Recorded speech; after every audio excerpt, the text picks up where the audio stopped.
Hi, I'm Ariana with Fresh Pair of Eyes. Tristan, it's nice to talk to you again, and it's nice to meet everyone else. What's Hello, up? What's up? hello. Hey. Hi. So this season, Jenna and Alonzo's relationship, I feel like with basketball and Jace are totally different. Like Tristan, I remember telling you about season one that I thought Alonzo was the villain. And Jenna was just so tough on him. But now I feel like Jace has a bit more autonomy, and Alonzo even goes out his way to advocate for him. For Mm. you two, why do you think your guys' relationship with Jace and even how you guys view basketball is different? Mm.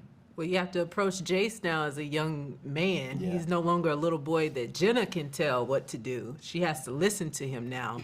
And that's very important because if I push too hard, he'll just go. He'll leave or make the wrong mistake. I want to make sure that I keep him here and level with him.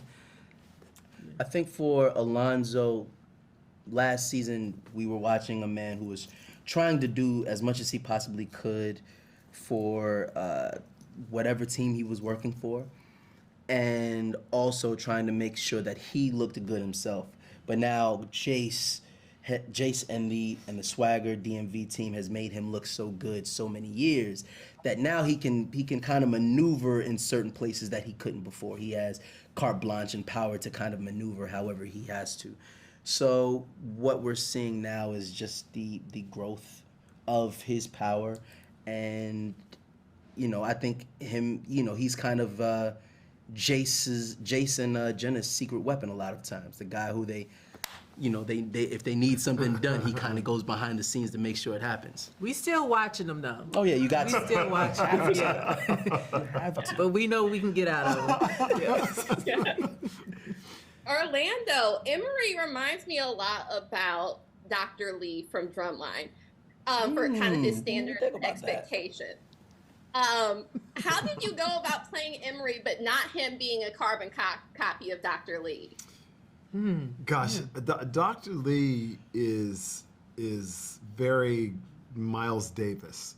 He is not particularly interested in playing any part of the game.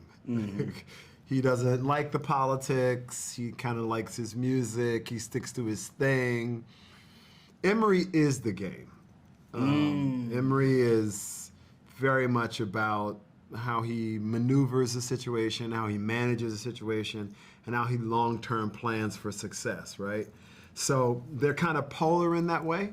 And I think the other thing is Emory swallows all of his pain, his angst. It's all swallowed because he doesn't want to give you a reaction.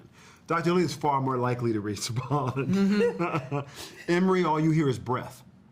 You consistently hear his breath because he swallows everything. So I think for me, playing two characters this similar is a lot of fun because I like to differentiate them for the audience, and hopefully in a way. And he sounds a little different. He's a little bit more insidious in the way that he says things. So from an acting point of view, I kind of saw that there could be potential similarities, and I wanted the energy of Emory to be so.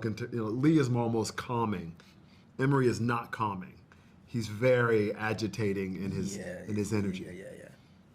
Yes. In all three of your characters, not only are you guys dealing with Jace, you're also dealing with Ike, who, even though he's a grown man, he's definitely harder to kind of control. What would you describe your characters for each of you, your characters' relationship with Ike this season? And how was it like to have kind of that combative relationship with O'Shea? And for some of your characters, a bit easier this time around. Jenna was very combative in the beginning, but he proved himself and she needed him and he stepped up.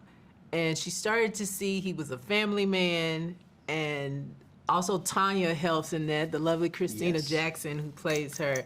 So when you have family and community, that works for you.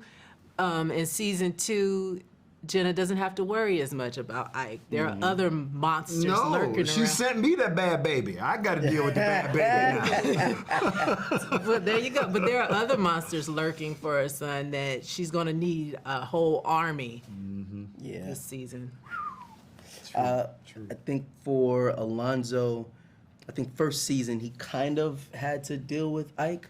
Second season, it's more that I think he's found a way to deal with the team as a whole through someone else like Meg versus dealing with Ike like specifically. So it's never really a combat thing. I think it's always, you know, and I don't think Alonzo is the kind of guy that does combat head on. He's, you know, he'll find a way to kind of get behind you and cut your power lines.